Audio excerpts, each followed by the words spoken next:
Hello, everyone. Welcome, or in some cases, welcome back. This is another in the 10-minute tip series of recorded programs for credit and collection professionals. This one is titled How to Respond to Commonly Used Excuses to Delay Payment. My name is Michael Dennis. Let's jump in. Introduction. If you're an experienced business-to-business debt collector, you're well aware of the fact that customers often provide excuses and a wide variety of excuses in connection with our contacts and requests for immediate payment of their past due balance. I think it's really important that business-to-business collectors respond appropriately to the excuses that customers offer. In this presentation, I'm going to examine some of the more commonly used excuses that customers have to delay payment, and rather than providing an entire narrative about how to respond to them, what I'm going to offer is an idea about how to begin the discussion about the past due balance and how to deal with an excuse in a way that directs the discussion in a productive and positive direction from our perspective. Customer excuses and our responses. So the first excuse would be you call and the customer responds, "You're harassing us for payment." My response would be, "I disagree.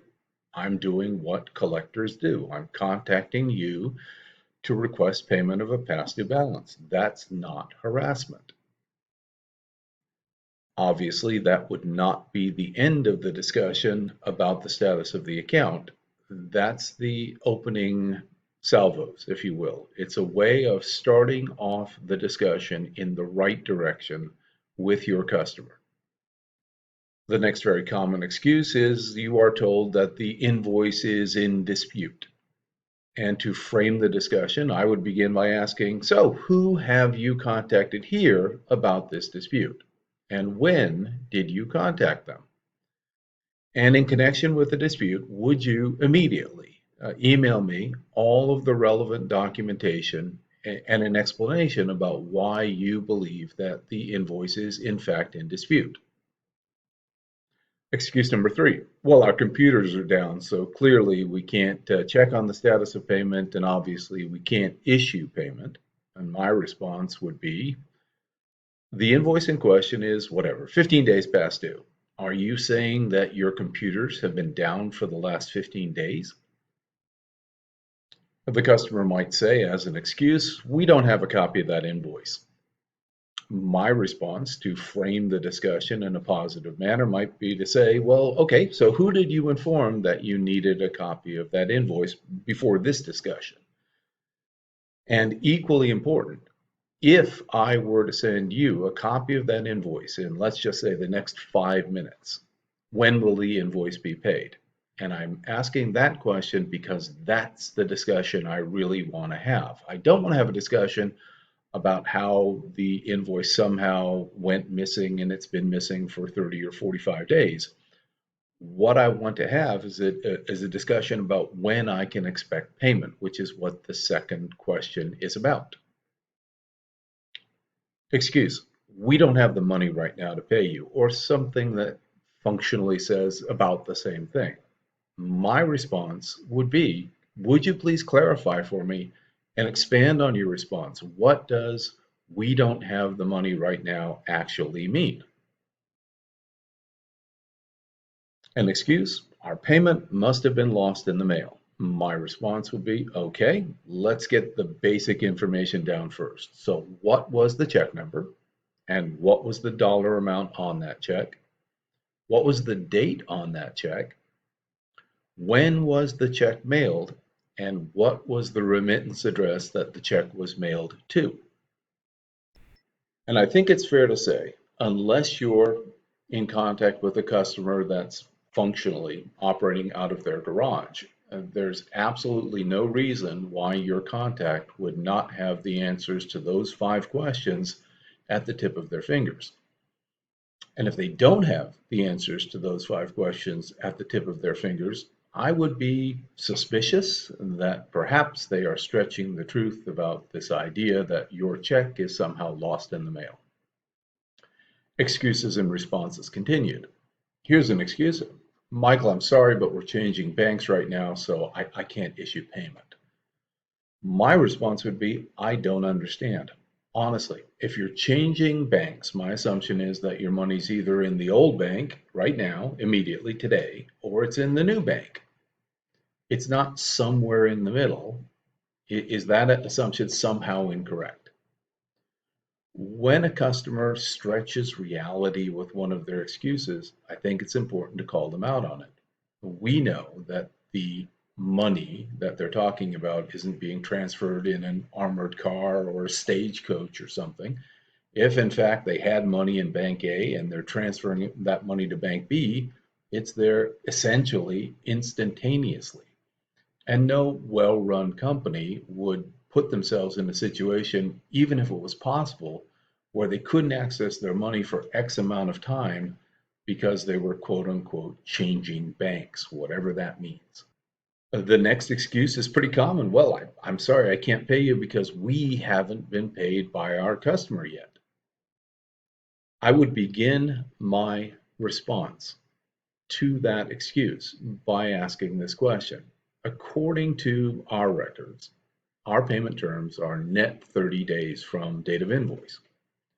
According to our records, we have no agreement of any kind that relates to pay when paid terms or pay if paid terms, and that's true to the best of my knowledge. Is that incorrect? Is there in fact an agreement in place that says you can pay this invoice if and when your customer pays you for some product or service that you've delivered to them? Here's a common excuse.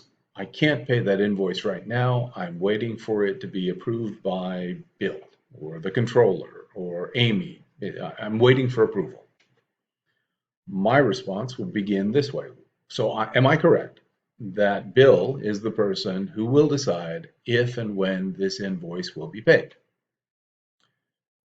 And then I would ask this question. So what is Bill's phone number or extension? And can you please transfer me to Bill? Another very common excuse goes something like this. I have no record of receiving that product. Sorry. Can you please provide proof of delivery? My response would be, okay, my concern is this invoice is now 15 days past due. Let me ask you a question. So who have you contacted requesting this supporting documentation that you don't have? And when did you reach out to that person?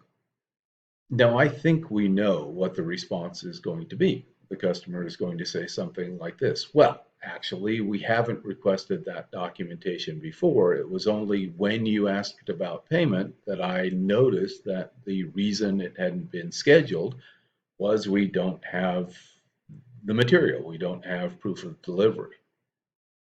At which point I would continue the dialogue by saying, well, that's kind of a concern.